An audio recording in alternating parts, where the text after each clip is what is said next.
はい、では今日は18ページから始めます。2の3 Materiality a guiding pricing a guiding principle for disclosure. The concept of materiality has long guided companies' decisions about what information is appropriate to disclose. Transparency in the capital markets doesn't require a company to report all relevant or interesting information, which would place undue burden on the company in the form of significant disclosure difficulty and expose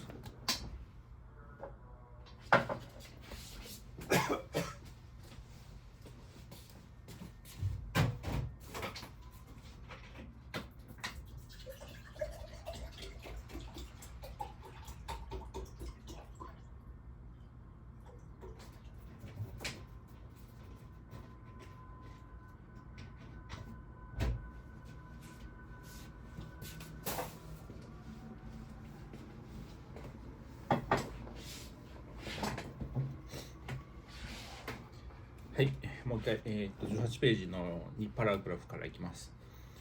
The concept of materiality provides a framework through which companies can differentiate information that should be disclosed from which is not necessary to disclose.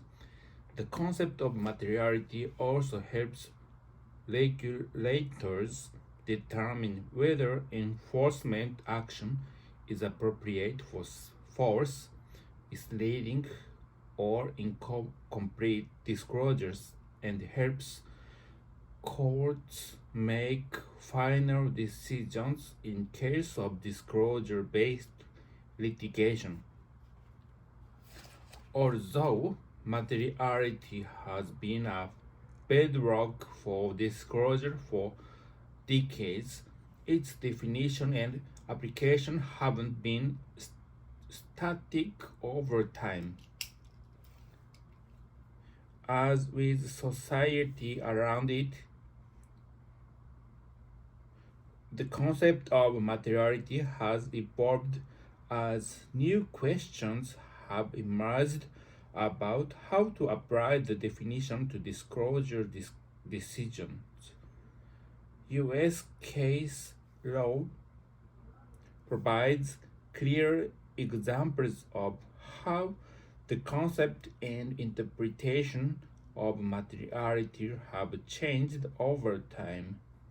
For example, when confronted with a situation in which two companies, National and TSC, filed a joint proxy statement to gain shareholder approval for National to acquire TSC, a shareholder alleged that the proxy statement failed to include the material fact that executives at National also served on TSC's board.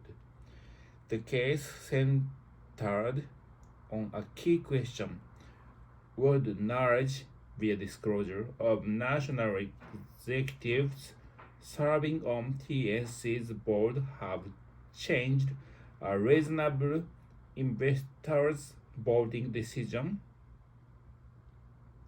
The U.S. Supreme Court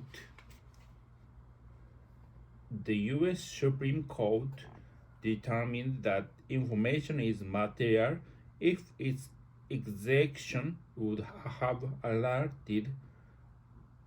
altered the total mix of information considered by a reasonable investor. The total mix concept suggests that material information isn't defined by whether or not it would have changed an investor's decision. Rather, information is deemed to be material if it's significantly likely to be considered by a reasonable investor in investment decisions, a higher threshold than if it might be considered by such an investor. In a subsequent case, the U.S. Supreme Court expanded on the definition of materiality by indicating that materiality can be assessed by the probability that an event may take place and the magnitude of impact of the event on the company. In this case, two companies, Basic Inc. and Combustion Engineering Inc., announced a merger after making three public statements that merger negotiations weren't taking place. The case investigated whether the public denial of merger conversations was materially false or misleading to shareholders. The court found the public statement to be misleading based on both the standard for materiality established in TSC B Northway and by assessing materiality using a probability and magnitude test. According to this test, the determination of materiality should also consider the probability that an event will happen and the magnitude of the occurrence of the event. For example, a relatively small transaction for the company or one that involves a small price premium will not likely meet the probability and magnitude test for materiality. The two examples above show how merger discussions have triggered changes to the concept of materiality. However, the concept legally applies to a wide range of disclosure situations. In 2006, one of BP's oil pipelines in Alaska corroded, leading to an oil spill of approximately 200,000 gallons, 750,000 liters. A few months later, a second leak was identified on a different BP pipeline in the same area. Shareholders filed a lawsuit alleging that BP made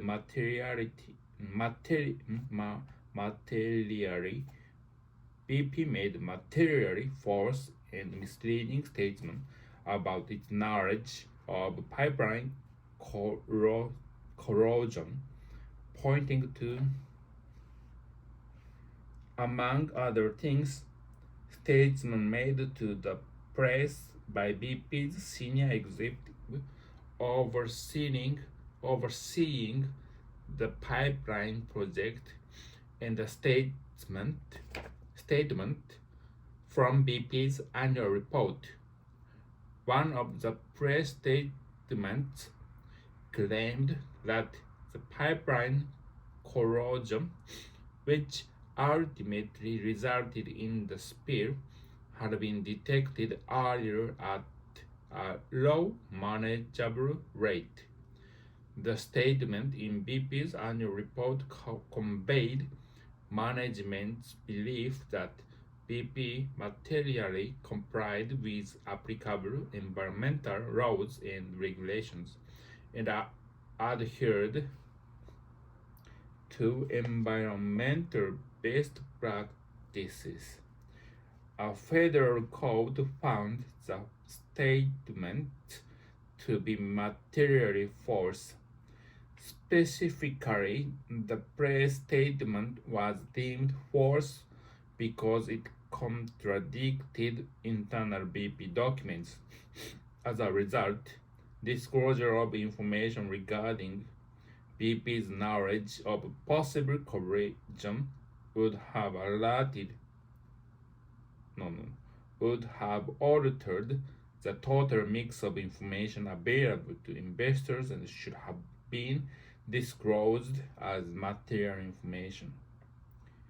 Interpretation of materiality have continually evolved for as long as materiality has been a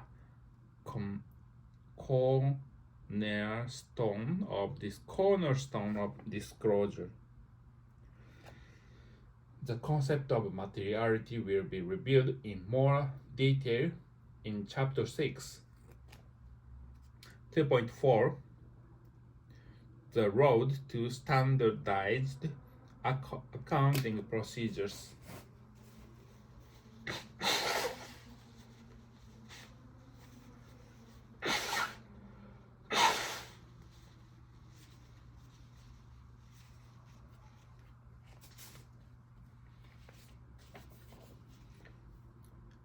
As transparency and disclosure crystallized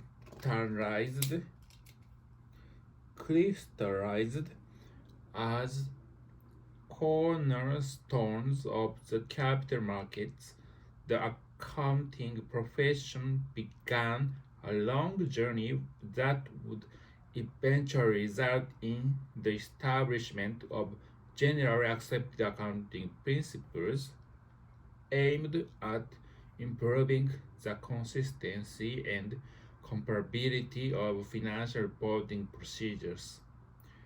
Today, it can be easy to take for granted that fact that financial statements are prepared similarly from company to company, producing information that allows for apples to apples comparison and with the integrity and reliability enabled by third party audits.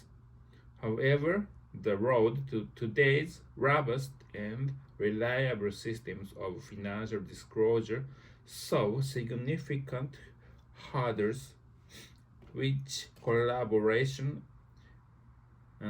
which were overcome through international collaboration, innovative thinking, and time. Indeed, it took decades after the stock market crash of 1929 to establish the financial accounting system in use today. 2.4.1 The purpose of information, the role of historical cost accounting. Financial accounting was originally developed to record accurate information. In the 1930s, best practices for preparing financial statements relied on historical cost accounting, which measures an asset's value as the actual cost paid for the asset at the time of purchase. Under this accuracy focused approach, the original normal value is reported on the balance sheet even if the value of the asset changes over time. In the 1940s, the American Institute of Accountants Committee on Accounting Procedure (CAP), which first established GAAP in the US, began permitting the use of multiple accounting methods and allowing exceptions to historical cost accounting. At the time, financial statements were legally prepared according to the practices and preferences of major accounting firms, contributing to fragmented disclosure at the industry and the market level. With multiple accounting methods recognized under GAAP, significant debate emerged about whether GAAP should either standardize one set of methods or allow for flexibility in the diversity of practice.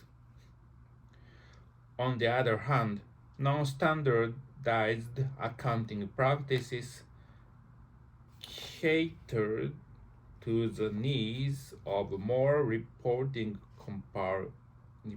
companies in that companies can disclose information in the manner they feel best represents their business. On the other hand, fragment, the fragmentation that exists in the absence of standardization reduces the usefulness of disclosed information in the market. The higher the variation of disclosure, the less comparable, decision useful, and actionable the information becomes to investors, creditors, and lenders. The tension between multiple non-standardized methods and standardization persisted for well over 10 years. A new organization, the Accounting Principle Board APB, replaced CAP in 1959 to resolve the tensions, reduce variation in accounting principles, and establish one standardized practice. All major US accounting firms eventually began following APB guidance, some of which remains in FASB's standards.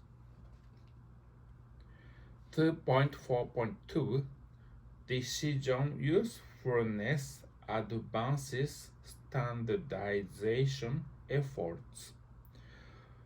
Once aligned on the goal of standardization, the accounting profession then endeavored to find common ground on the fundamental objective of financial statement.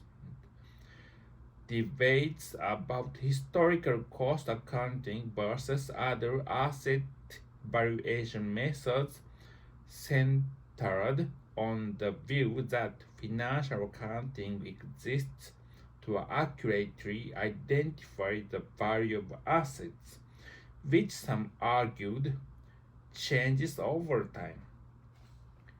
In the 1960s, the accounting profession re-envisioned the purpose of financial statement by introducing the concept of decision usefulness. In a statement of basic accounting theory, the document defined accounting as the process of identifying, measuring, and communicating economic information to permit informed judgments and decisions by users of the information. This new focus on decision usefulness shifted the emphasis of disclosure away from strict historical asset value and toward the decision usefulness of reported information to the users of disclosure information. Accounting measurements were recast to serve a specific purpose to inform decisions rather than to perform a singular function to provide accurate measurement. In other words, the accounting profession recognized the information of providing forward-looking information rather than just historical accuracy. The purpose of accounting definitively shifted, and financial statements were now intended to provide information which will be of assistance in making economic decisions. Coalescing around this coalescing around this redefined purpose for financial accounting helped the profession move closer to standardization. Without a clear purpose, financial accounting practices would likely be difficult to standardize. A standard setter wouldn't be able to apply a consistent framework for making decisions and assessing trade-offs throughout standard setting activities. More detail on standard setting is in part 2.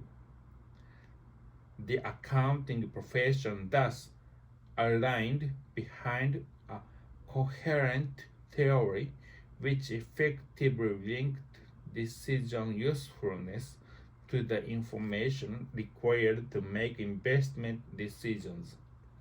Using this discounted future cash flow as the most relevant attribute of assets and liabilities. 2.4.3 Toward international standardization. The establishment of a coherent theory of accounting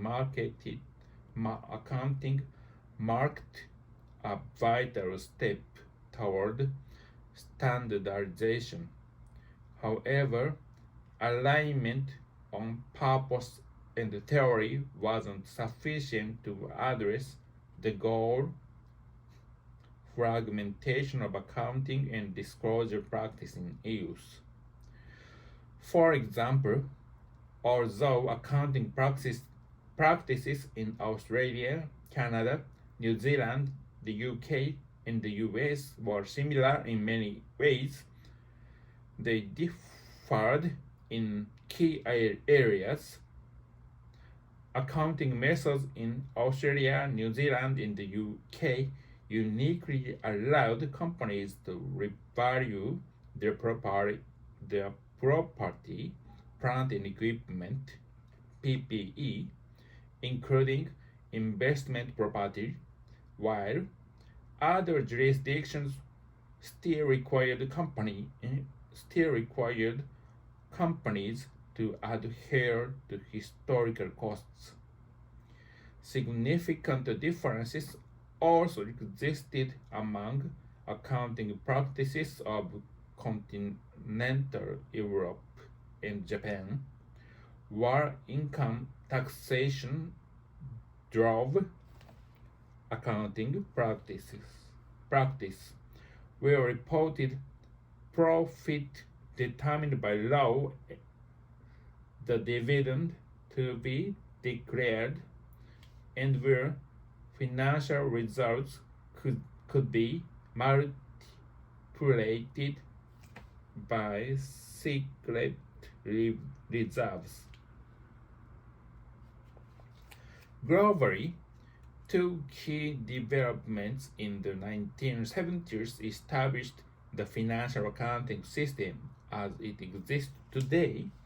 First, the International Accounting Standards Committee (IASC) was founded in 1973 to develop international accounting standards. The IASC began as a joint initiative of national accounting bodies from Australia, Canada, France, Germany, Ireland, Japan, Mexico, the Netherlands, the UK, and the US. though many other countries later joined. The standardization effort started simply at first with the intention to focus on the policy and principles that have been established in the more sophisticated markets around the world.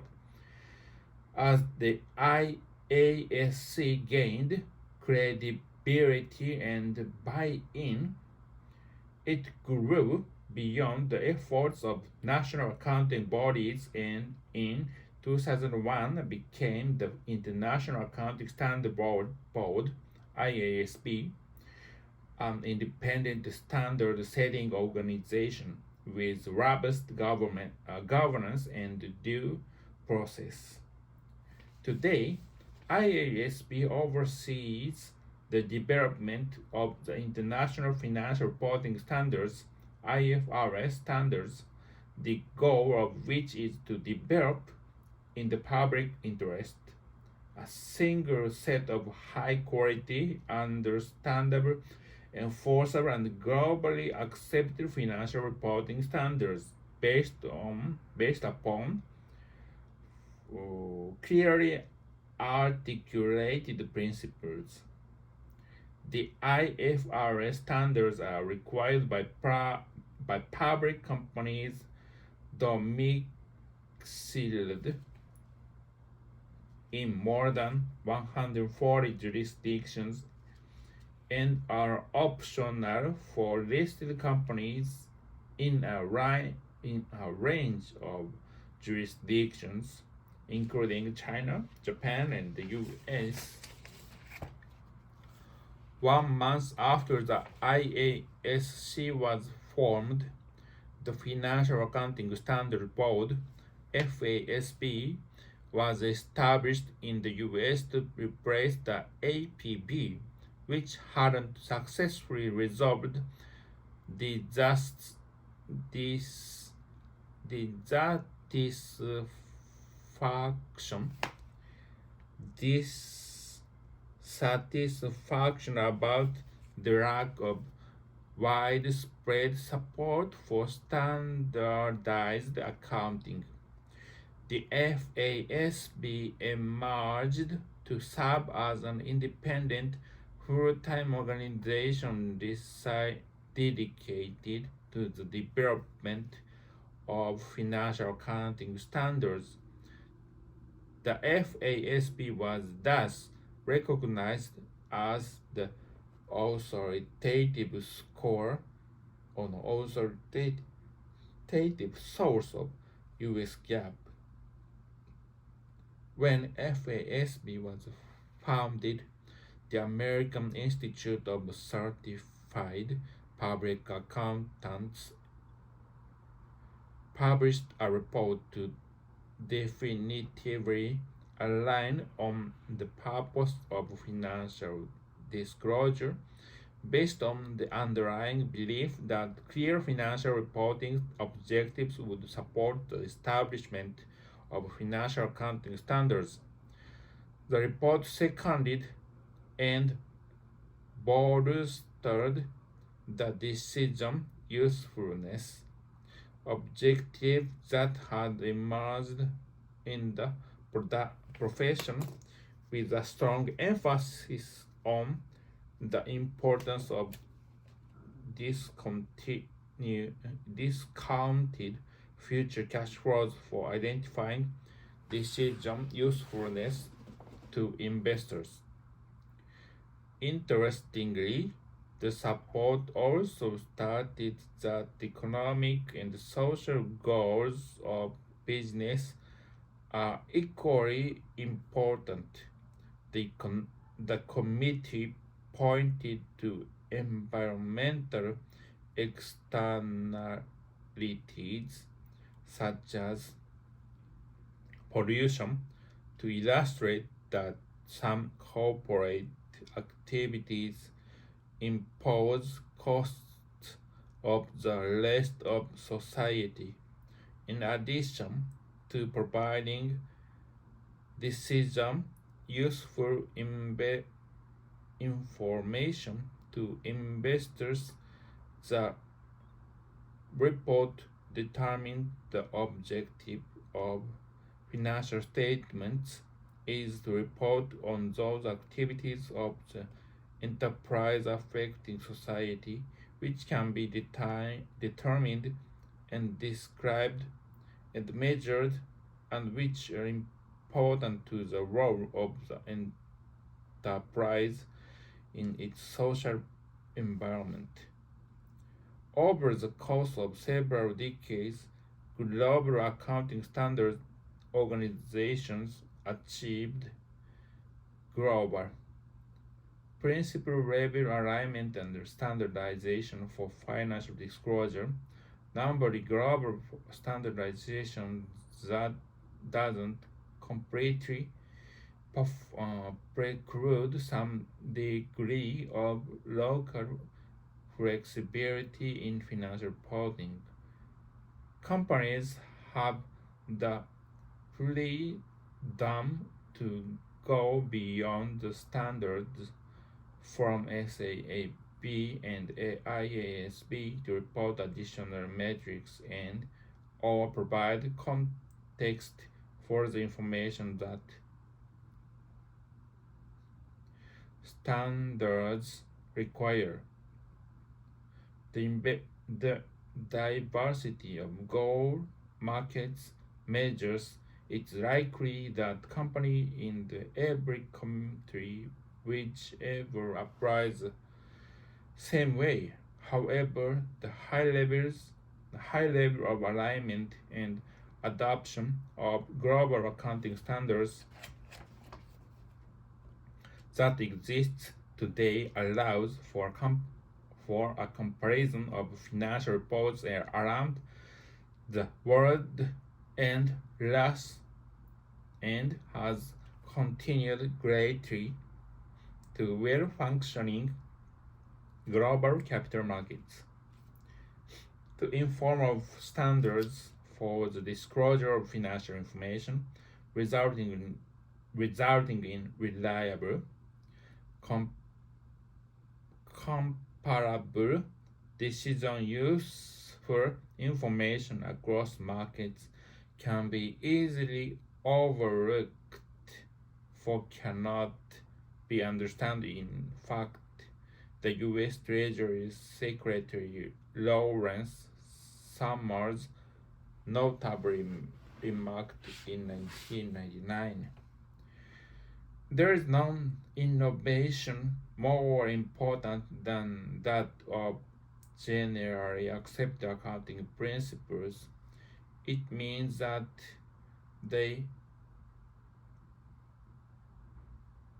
every investor gets to see information presented on a comparably